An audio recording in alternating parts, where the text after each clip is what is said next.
Pensado's Place is brought to you by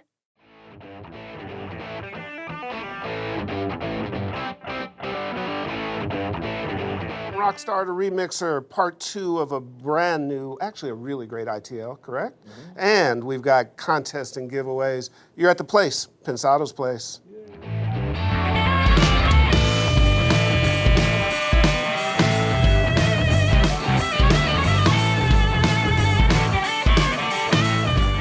Hey everybody, welcome to this week's show. We got a great show for you, a special show.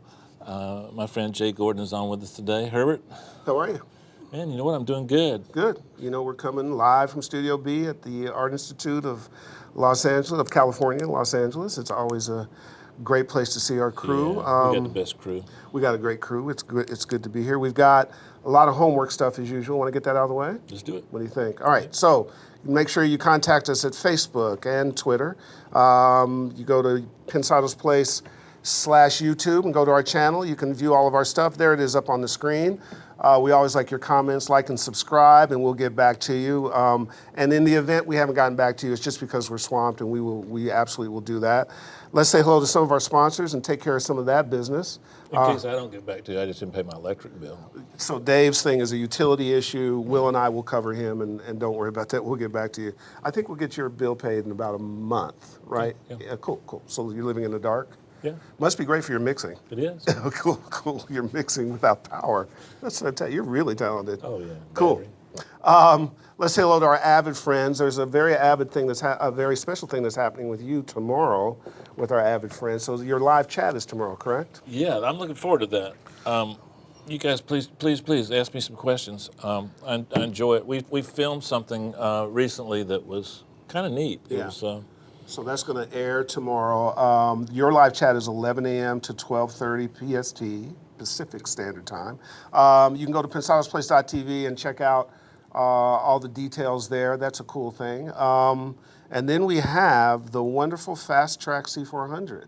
Is that what you're holding in your hand? Yeah, I love this thing. It's like, it's a great way to get, if you got an idea and you need to get it down quickly, it stays out of the way of your creativity, does all you need to know. Multiple uses. If you own a laptop, this is a great addition to the laptop. Gets you into up to speed with Pro Tools. Comes with Pro Tools, I think, doesn't it, Herb? Well, yeah, and it seems what's cool is they've redesigned it so it's easy to go on the fly. You can take it to your hotel, you can have it in your bedroom. Plus it sits on your desk. Yeah, it sits on your desk nicely. So it's got knobs. A great line of product coming from Avid, and of course, Avid wants you to have one. Mm-hmm. So we got a contest. We're in the second week of that giveaway. To enter it, you can go to pensadosplace.tv /Avid. Make sure you get in there. We're going to give that boy away. We'll announce this away. What's that? When do we give it away? July 5th. We'll announce the winner on our webpage. So that's a good thing. Thanks to our friends at Avid. At Avid. I was about to talk to about Vintage King and screwed that up. Anyways, our friends Vintage King, getting ever closer to the opening of Vintage King LA, which we will be down there doing some cool stuff with. It's a great facility. You're going to be able to do lots of stuff with gear and go down and A/B things. They've got mastering rooms. They've tricked it out. It's going to be cool, and we're going to do a lot of in-depth gear demos for our audience for those folks. What other stuff we have? We have our contest. Well, we have our Indaba contest, of which you're going to be picking a winner. So we've joined up with our Indaba friends for a great mix competition. We're going to do a bunch of those. They've picked a song. You can download and get the stems for this cool rock track called Get Up. I think the band who did it is called For a Season. You'll submit your mixes, and then our friend Dave Pensado, do you know Dave? Mm-hmm. He'll be picking the winning mix. And there's a couple cool things that will come out of that. You're going to get an SSL Duende bundle. It's about $1,400, not so bad. And the winner, once Dave picks them, will also appear on the show. So make sure that you do that.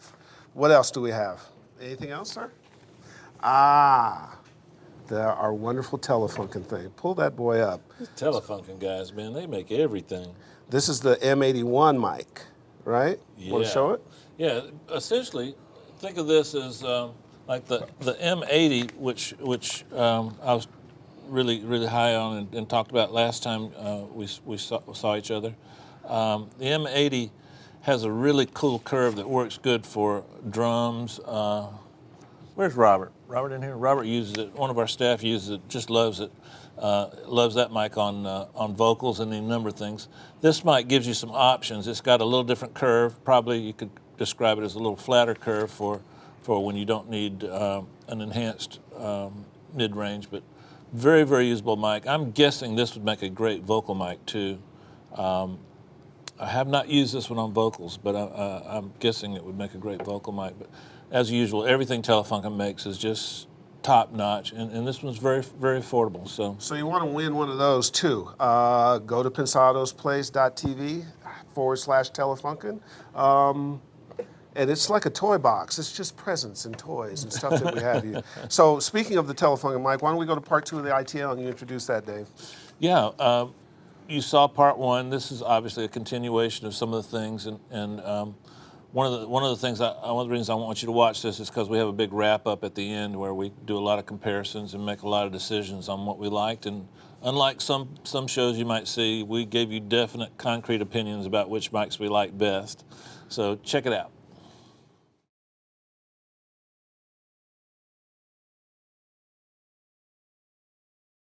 It looks like Logan's back from the bathroom. What we got next?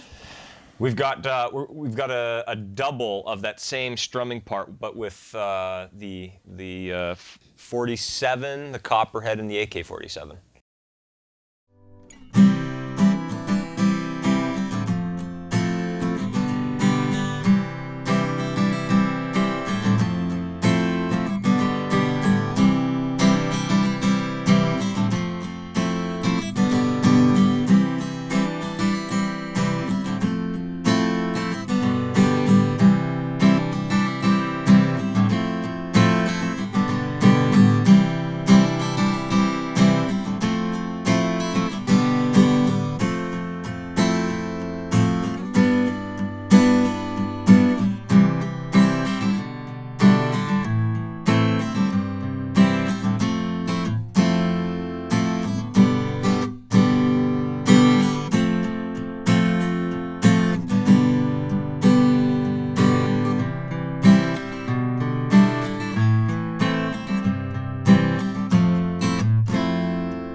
The first thing that comes to mind, Chris, is the U47 is just a spectacular mic.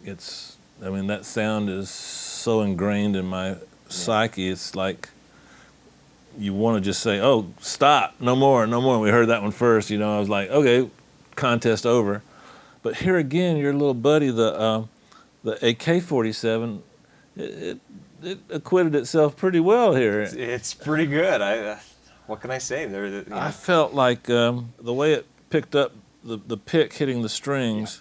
I liked the way that felt. In my mind, I'm thinking, okay, what would I do in the mix world to this? And everything I thought of, I'm convinced was there, and a little more too. Absolutely. If you want that 50 or 60-year-old U47 sound, you go with the U47, but that AK-47 sounds really, really good.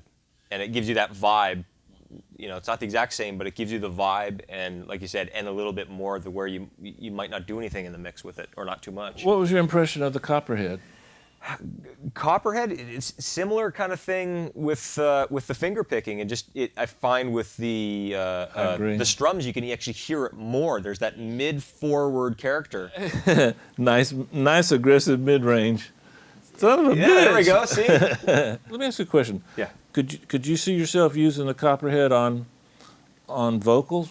Absolutely. You could. I think I could too. There's certain vocals, like when I was thinking about vocals with the Copperhead, it's almost like, let's talk plugins for a second. The Blue Stripe 1176, the waves, how it just brings the mids more aggressive. That's kind of the parallel to what I'm hearing with that mic. It just brings those mids out a little bit more than, say, maybe one of the other 47s that could just give that aggressiveness. Is Logan ready to go? Logan, you want to do vocals? Awesome. Yeah, let's try vocals real quick. Take a moment, any moment of your life, and try to hold it, play back any time. When it's all that you feel, something like forever keeps it real enough to seem like something you need.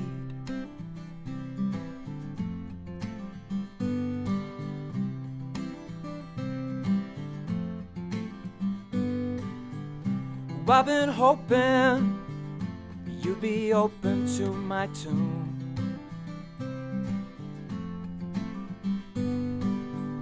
The night is young, so I guess we'll see it through.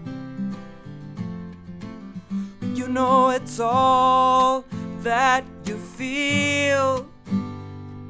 Something like forever keeps us real enough to seem like something I've tried now to figure out what it is we're going through, what we're about, and it all seems to boil down to less, I guess I confess. I've been obsessed forever.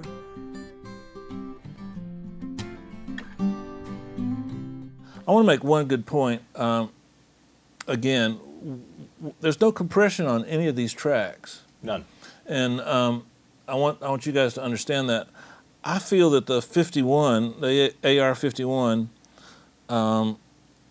would benefit from compression more than any of the other mics in this group, because I felt like the mid-range had a real nice clarity, and it was kind of featured a little bit in front of some of the other frequencies.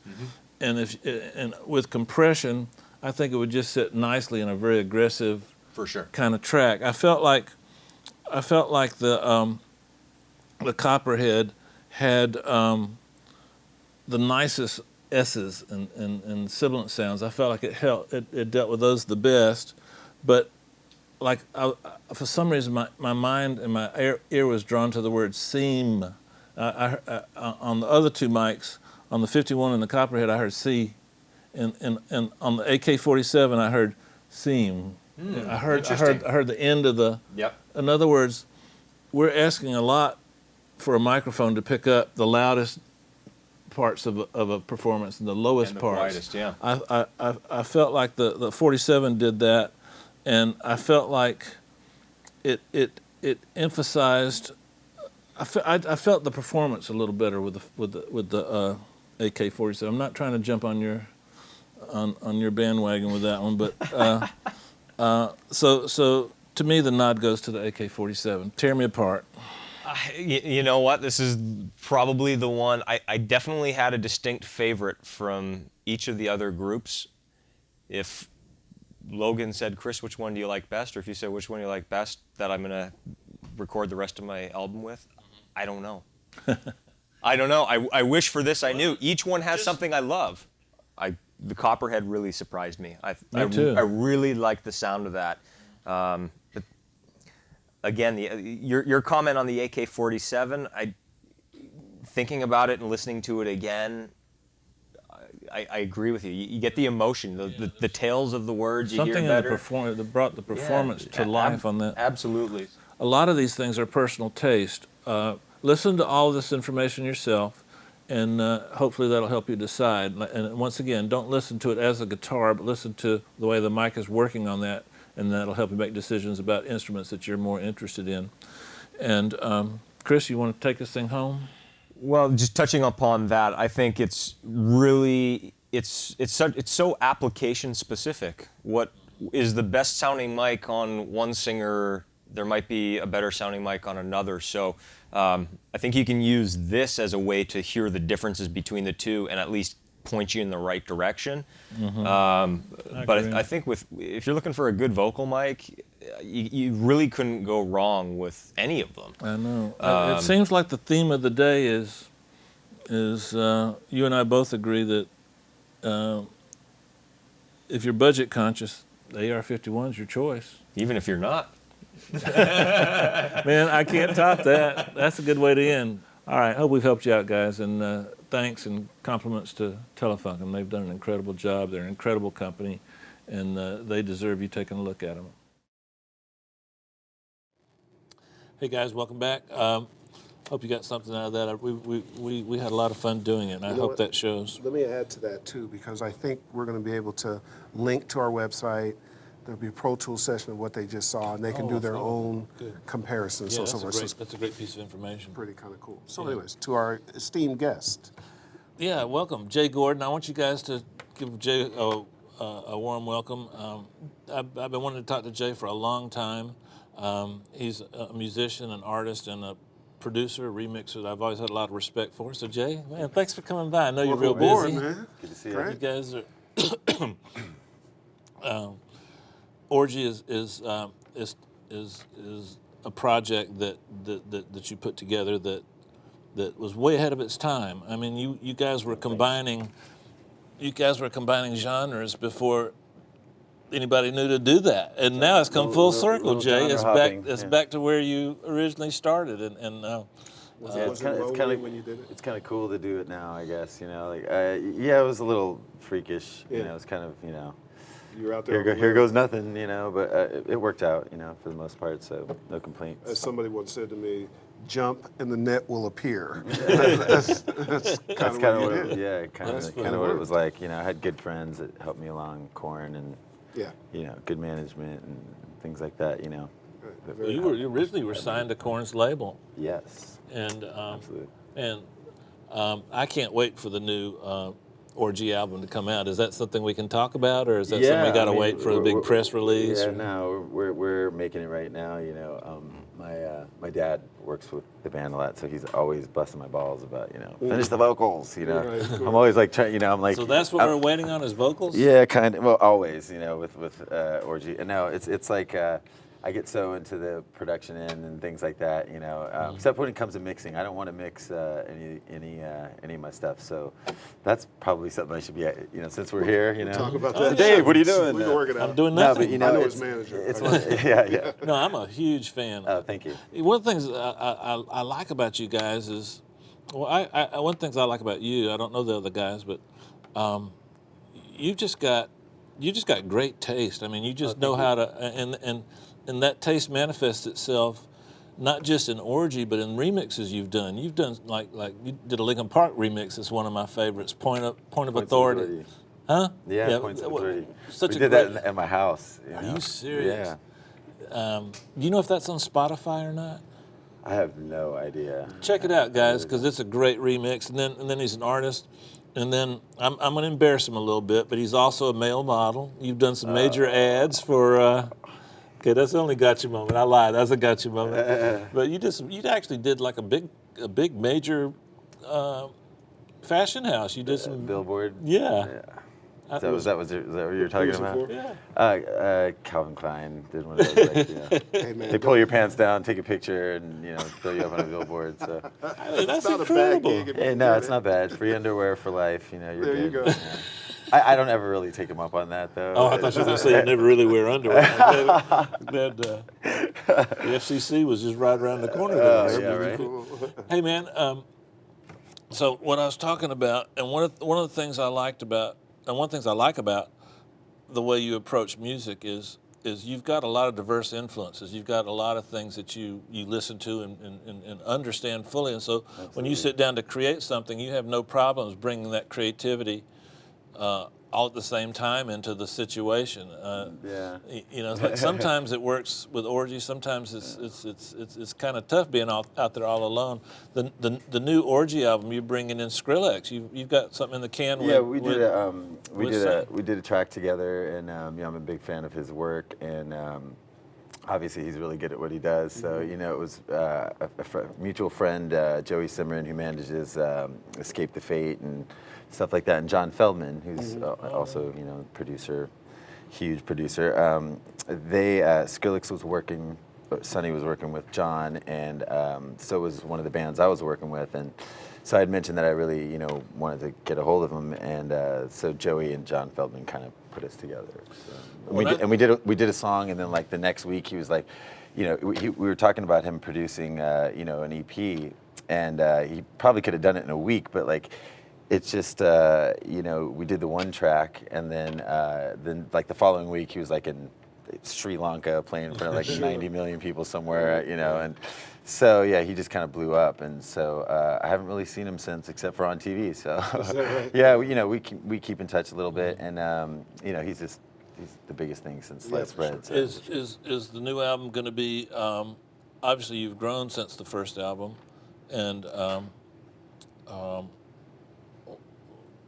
is the new album going to be guitar oriented? Because when you say Skrillex, guitars aren't the first thing that come to mind. But how are you combining all this stuff? Well, you know, you just kind of, we always kind of did, you know, add the dance elements or the, you know, electronic EDM, whatever you want to call it, elements into the, you know, into what we do.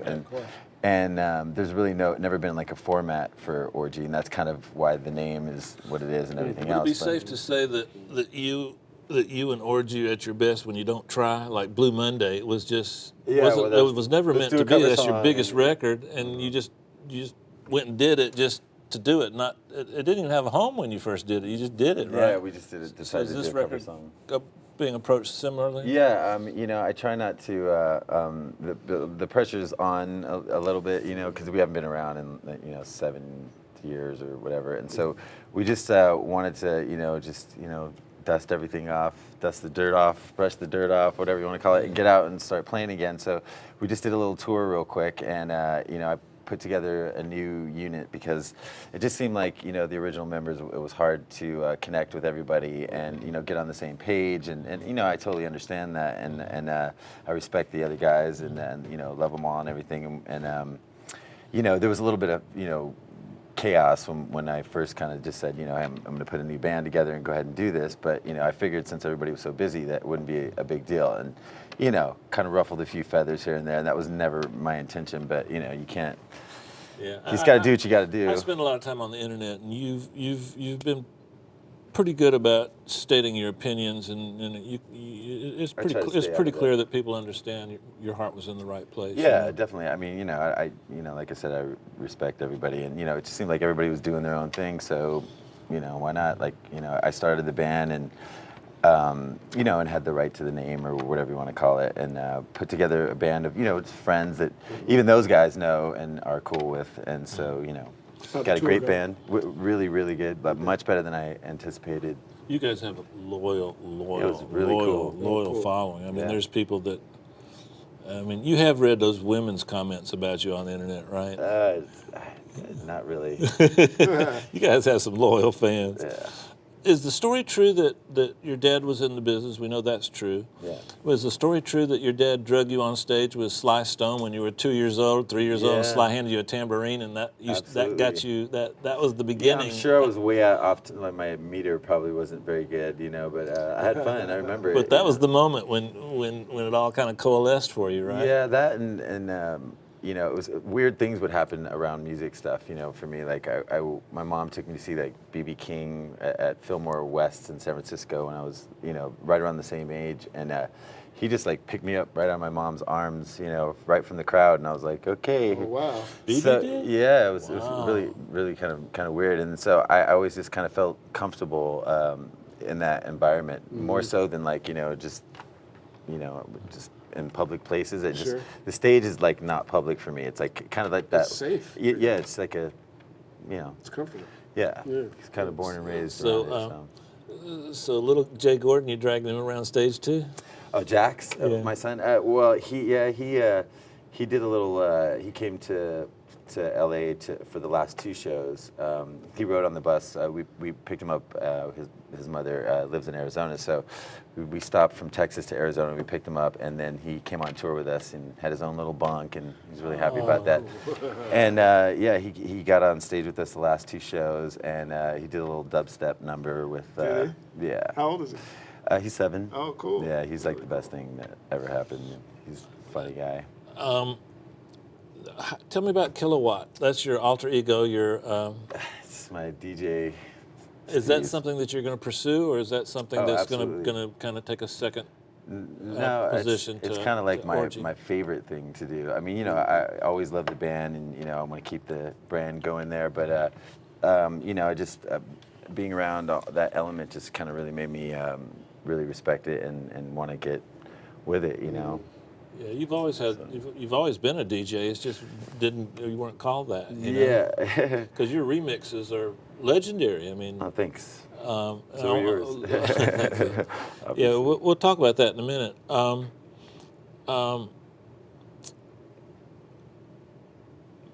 Explain death pop to me. That's one of my favorite. I don't even know where that came from. It just kind of. But it so thoroughly describes what you do. Yeah, it's just kind of like it's not like non-commercial music. It's just kind of like a different way of approaching, it's kind of trying to, take another approach to getting people to listen to what you do. And so we kind of gave us our, I don't know, we just kind of made up our own genre and just kind of went with it for a while. I like it. But that usually is like the death of it. As soon as, I mean, no pun intended, but like, usually when you make up like a name for some stuff, like, here it comes, it starts to, so.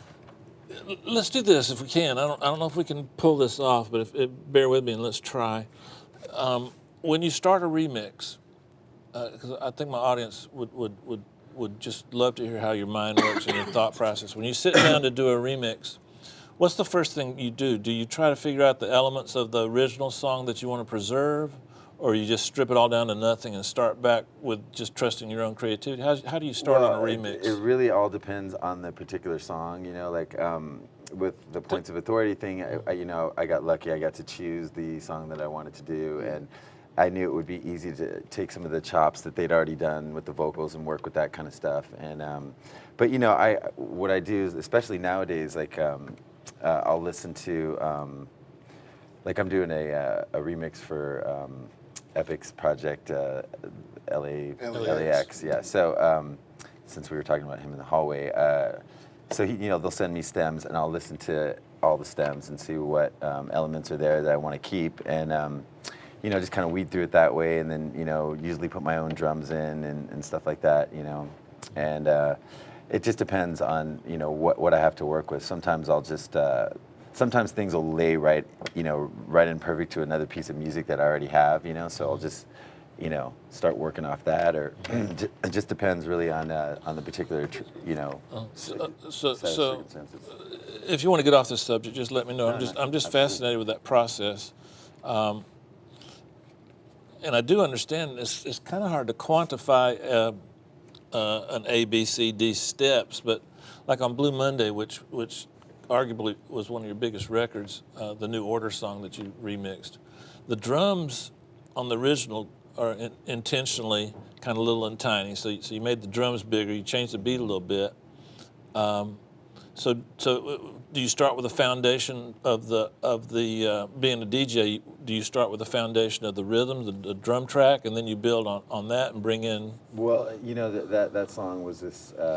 It was a cross between that, or I Know There's Something Going On. That chick from ABBA, I forget her name, but it was going to be one of those songs, and or Love My Way from Psychedelic Furs, because I love the lyrics of that song. Yeah, I love that. But with Blue Monday, it just kind of it starts off with the beat, and it just has that memorable, the obvious melody thing that happens right away. There's really I forget the lyrics to that song all the time, so I just kind of look in the crowd and have everybody sing it with me, because there's so much space in that song. Sure. And you know, and I didn't write it, so it's just like one of those things. As many times as I've performed that song, there's so many musical spaces. It's like it's hard to keep track of where you are lyrically in that song. So the music, I think, kind of carries that particular song. So you know, we did our record we had to get out of LA because it was just too crazy around NRG at the time, and there'd be like 500 people there. We're like, all right, we gotta make a move. So we were up in like Tahoe, like near where my mom lives, and we just rented this like snow-capped mountain, you know, snowed in. They have to like scoop you out, you know, so you can go to the store or whatever. And there's bears, so I wasn't trying to hang out outside. So, you know, we just kind of got together in that house and decided that, you know, we were going to put a cover song on the record, and, you know, started messing around with the melodies on guitars and stuff, and we had like the V drums there and everything. We just kind of set up and kind of went for it. What is this when it hits the chorus? The song just goes from big to like monstrous. Is that a combination of guitars and synths, or? Yeah, like It's a really neat sound. we would it's so industrial. Yeah, like Amir and I we were trying to figure out ways to make the guitars not sound like guitars. Of course, that was like my whole concept back then. Oh, it's for bass, use it for drums, you know, or just whatever, you know. So we got a bunch of guitar synth stuff, and you know, they don't really track that well. But Amir was, you know, crafty enough to figure out, you know, what octave to play certain things in, and even if he would, you know, lower the octave on the guitar synth, you know, if he played it on a higher fret so it would track better, he would lower the octave on the actual keyboard for that particular thing and just do a program change on the, you know, ground control or whatever he was using to switch. Is there any real guitar mixer? Yeah, but believe it or not, like there's, it was like, you know, we used like a lot of the Avalon direct boxes, the U5s, and we would do that, like split out, like almost that direct hyper fuzz tone using like a hyper fuzz and. Oh, okay. That's one of my favorite sounds. I can't call it a guitar sound, but it is a guitar sound. Yeah, it's kind of. Let's just call it a guitar sound. It's one of my favorite guitars. You guys go to Spotify and check it out. It's pretty impressive. And then I also love Loco, Coal Chamber. Oh yeah. What a great song. I mean, the guitars and drums on that are pretty special. You produced that record. Co-produced it, yeah, with Jay Baumgartner. Oh, Jay's our buddy. Yeah. So, you know, he kind of gave me my start as far as like the engineering chops and stuff. And I went to some school that doesn't even exist anymore, and you know. You actually went to an engineering school? Yeah, I didn't know didn't that. really work out. I think I like slept through all the classes and stuff, you know, just because I was working at NRG, which started in a house actually, and I was like the first like runner, and I just wanted to learn how to mic everything. I'm like Curious George. I just want to get into everything. Like, what's that? I want to. Wait a minute. Yeah. You went from Calvin Klein model to being runner? Back in the day, man, you got to start somewhere. There you go. Oh man, that's cool. Yeah, well, you know, when you're driven to want to do something, you know, there's no limits. You know, like I was stoked to be there, you know, because I was working, you know, in a world-class room, you know, that eventually became like a, you know, a staple in recording, you know, in the business in general. So, and Jay was, you know, cool enough to, you know, I ran the errands, did all the, you know, the grunt work, and he taught me how to mic drums and stuff like that. So, you know, and I wanted to do a record before I did the Orgy thing, so I wanted to get one under my belt. So I called Monty from Roadrunner. I was like, and I'd been friends with Miguel and Mikey from, you know, Meigs and Mikey from Coal Chamber for a while. So I you know, talked to those guys. I'm like, I want to do your record, and they're like, really? Like, let's do it, you know. And so Monty said, cool. British? I don't know. I always thought Coal Chamber was British, but they're not British, are they? No. That is so weird. I always thought LA. they were British. Nope. I love the sound of that record. Did you help them with arrangements and produce and like? Yeah. That's pretty Yeah, cool. it was a weird record. Like, you know, didn't have much time because we had, you know, deadlines and schedules and stuff, and you know, budgets for you know, Roadrunner back then weren't like they are now, you know. Do you remember how you got the vocal sound on Loco? I love that lead vocal sound. Oh, with the bull, like the bullhorn or Is that whatever what they call it it. is? Yeah, I mean that was something that Dez had already had worked out, and we just, you know, needed to figure out a way to record it and make it sound like it. How it do you did kinda record a like, bullhorn? It was some like trumpet mic or something, like it was like a Beta 52 or something, like, you know, like a kick mic or something. Bullhorn. Yeah, there you go, bullhorn. That's a good one. You got that answered. Yeah, it was like that. We tried everything. Like 58s weren't capturing it right and stuff. So we ended up with like a Beta 52C or something like that, and just I don't know, it just worked. It just made it sound right. So I don't think people understand that the most seemingly minuscule thing on a record you might just hours and hours of trying things. Like, who would have ever thought you spent that much time on a bullhorn? But that happens. It happens all the time. You're just gonna throw up a mic and just record it. Yeah. But you know what? That's a testament to the fact that in order to get somewhere, you got to know where you're going, and you had a clear-cut vision of what that bullhorn should sound in your head. The singer did, and probably the band members did. And when it wasn't being heard coming back through the speakers, you got to work to try and get that vision of what it should sound like. Yeah, especially if the band's looking at you like, this sucks. Pressure's on. Figure this out. Do something brilliant. And I know the guitar sounds on that record are just spectacular. They're I guess you could call them metal, but they're not metal. They got a little bit of what you did on I don't know. They got a vibe that just transcends. Yeah, Meeks is he's really into his tone, and he's a really good rhythm player, pocket player, and stuff like that. And, Very good. So it was just getting that guitar sound was really easy though. Just the 57 and the 421, and just kind of summing those together. And every once in a while we try something weird just to see if we can get a different focus on the tone.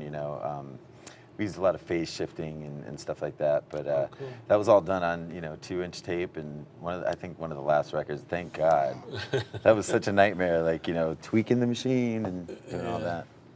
Time to get your arm going, buddy. It's batter's box time. Time has gone by that fast. Hey, that's the way Can I it sneak in goes. one question? You'll come back to it. We got to Okay. do batter's box. I got another question for you. Are you ready for this, Jay? Sure. You don't sound ready. Yeah, well, You'll be good, man. Step up. We'll and give it swing a away. shot. You Absolutely. could do good. What plug-in do you like on lead vocals? I like the Bluey CLA, Waves 1176. 1176. I like that too. plug-in. Cool. Just sounds good, nice and.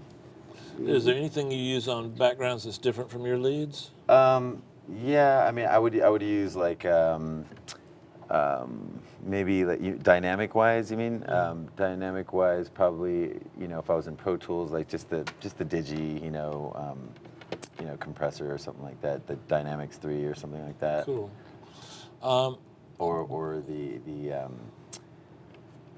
McDSP. I really like a lot. Oh yeah, I like the DSP stuff too. Sometimes a multi-band, just to Yeah. kind of just get some weird separation and work with different frequencies. Acoustic guitars. You ever work with those? Ooh, it's not my favorite. Like as far as recording them, like I'll take anything because I know you don't do a lot of those. Yeah, it's not my, my let's skip favorite them. thing to. What about choruses? Lots of choruses on them. Like it always makes them sound better. What about bass? Bass. Oh God. Plugin wise, I like the GK plugin.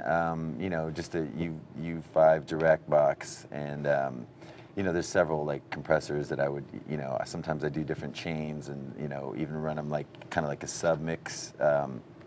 Like mix engineers do a lot. So. Oh, cool. Strings. Strings. Sit strings. I like to use the Brainworks stuff for strings. I love their the stuff. mid-side thing and stuff like Yeah. that. You Me can too, I think get it's different. fun. Yeah, you get different different perspective on that stuff. And I love the Elysia. Is it Elysia? Alyssa. Elysia. Yeah, I love their stuff. As far as that goes, and then hardware distressors and stuff Dirk like that. over at Brainworks has got some new stuff out. You got to check out. Oh, cool. Electric guitar. Plug-in wise, I mean, the first thing I do is cut some low end out of it. So I'm gonna go with like an EQ of some kind, like a filter. Like F2 filter. Yeah, filter bank or something like that. Cool. Kick drum. Kick drum, that's a tough one. Depending on what I'm working with. If I do it myself and I got a good sample or something, got like a Steven Slate sample, I'm gonna go with like compressor wise. I would probably say I'm gonna go with the 3, like just to kind of just give it some. I got you. Just if I want a bulky kick that just like cuts through and stuff like that, little EQ, you know. Cool. Dip 80 and actually boost 50, which and do the opposite of that on bass guitar. Oh, good point. There. I think he's kicking my ass, Herb. No, don't think it. He is flat out. That last one put him over, didn't it? It elevated his game. It was a big 3-pointer. It's all old. It's all old stuff that Okay. I learned from guys like you reading articles and stuff Oh, like that. thank you so much. Bullhorn. Bullhorn. Beta 52C. I don't know. Like there's no plug-in for that as far as like that was a 2-inch tape thing. So you got me there. You don't use the Waves Bullhorn plug-in? No, I don't actually. I was gonna try to use Bass Writer. Bass Writer. Bass Rider's pretty deep. Yeah, I gotta check that out more. Stereo bus when you're mixing in the box. Oh, I definitely like, always throw on just for the heck of it. Like I'm always bouncing back between the API 2500, which I used to own the hardware version of that, and so I really like that a lot. But I tend to go with the Waves, stereo comp. I bounce back and forth between those two guys, but if it's like a mastering thing on the stereo bus, I definitely would go with the VGX Steven Slate stuff. His stuff is amazing. Like I love Steven's stuff. Have you heard the version 4 drums yet?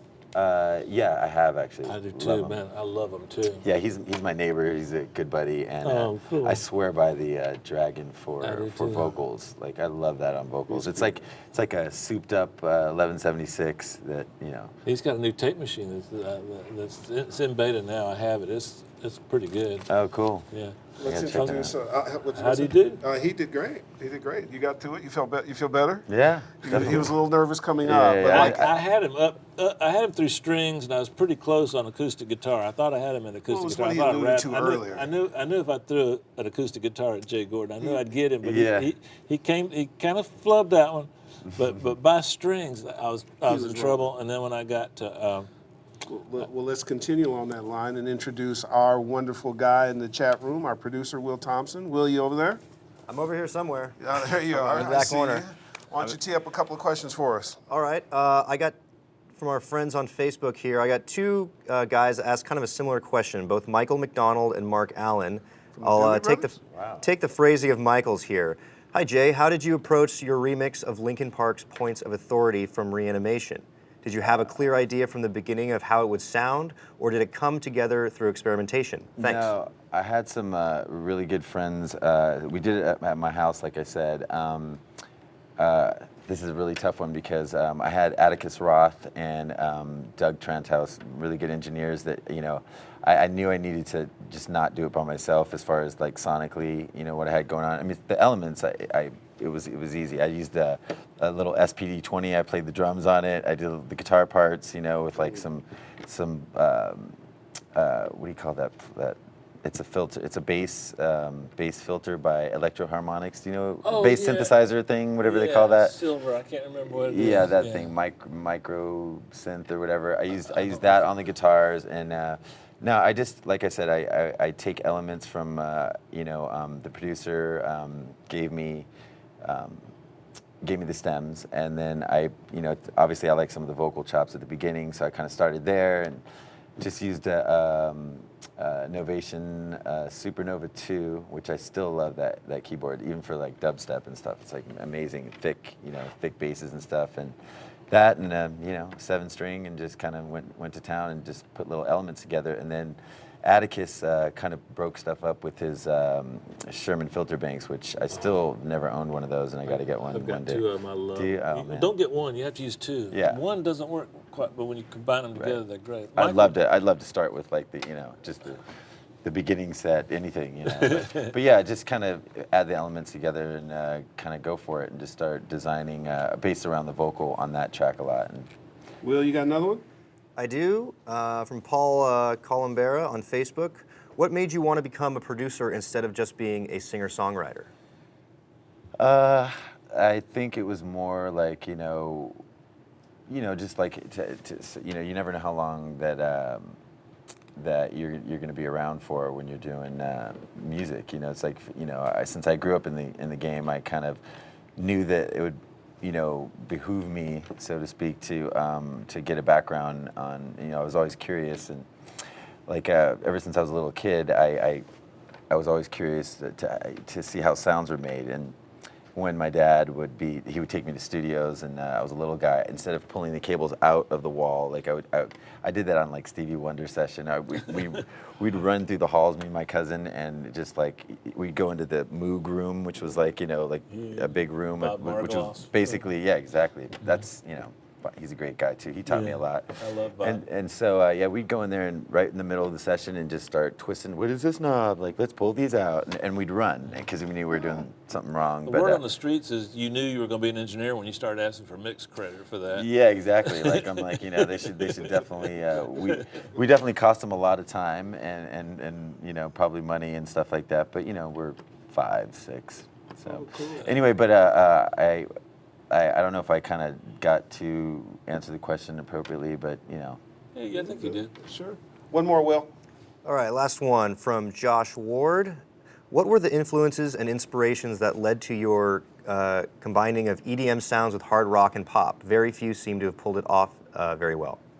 Well, I don't know exactly. I guess we'll see how this EP that we're doing, because there's going to be some definite some influences from some of the people I've been working with, and guys like Schoolboy, and I was a zombie in a Kill the Noise video, and I think his stuff's amazing, and Sonny, of course, and Wait a minute, he just tossed out I was a zombie in the video. Yeah. We gotta back that up. That's cool. I didn't know that was you were in that video. It was fun. Yeah, the really good director, this guy Mike Diva, asked me if I wanted to be a zombie in the video. I'm like, what? That's something I've never really done. So I had to take a little zombie, like how to move around, like all crazy.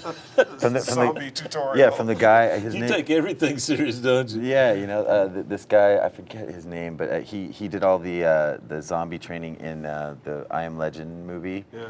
And Zombie training? yeah, you have to go to zombie training. You can't just That's right. can't just walk in there and not knowing what you're doing. I mean, it took 3 hours for the makeup, so I wanted to make sure it was right. Plus, I had this. Same as it took here, huh? Yeah. So basically, like they wanted me to have this thing where at some point in the video I get run over by my own car, actually, because they ended up using my car in the video.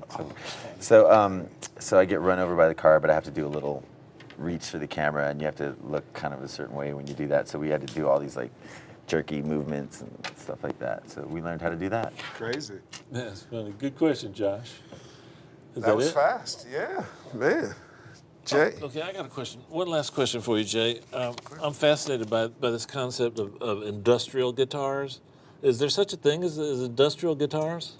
I mean, sure. I mean, Ministry, Skinny Puppy. Like, I guess those would be. Yeah, I forgot. That would be like my favorite. Like, that's really kind of what got me into that. I really was never planning on being in any one genre, but like I really wanted to. I loved at the time, all the Ministry, 9 Inch Nails kind of stuff, and always been a big fan of that kind of stuff. And then Prodigy kind of added a lot of influences, just because they were so good at getting that whole. Prodigy shows in England are like 200,000-300,000 people. Like I love that whole thing. So I was like, this might might be something. Can we on the new album? We got some industrial guitars. Not so much. I mean, there's definitely the elements. You can't forget where you came from. But I think that I've definitely I use Ableton a lot now, and it's a different workflow. I want to learn Ableton. Did you have a hard time learning it?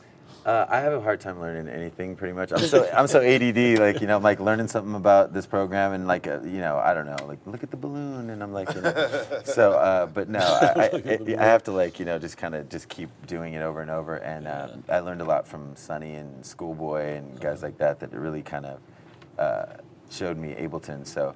Anytime you want to get down, man, I'm with it. Like okay, I might take you up on that. I've got it down now. So One last good question. enough. Will you come back? Absolutely.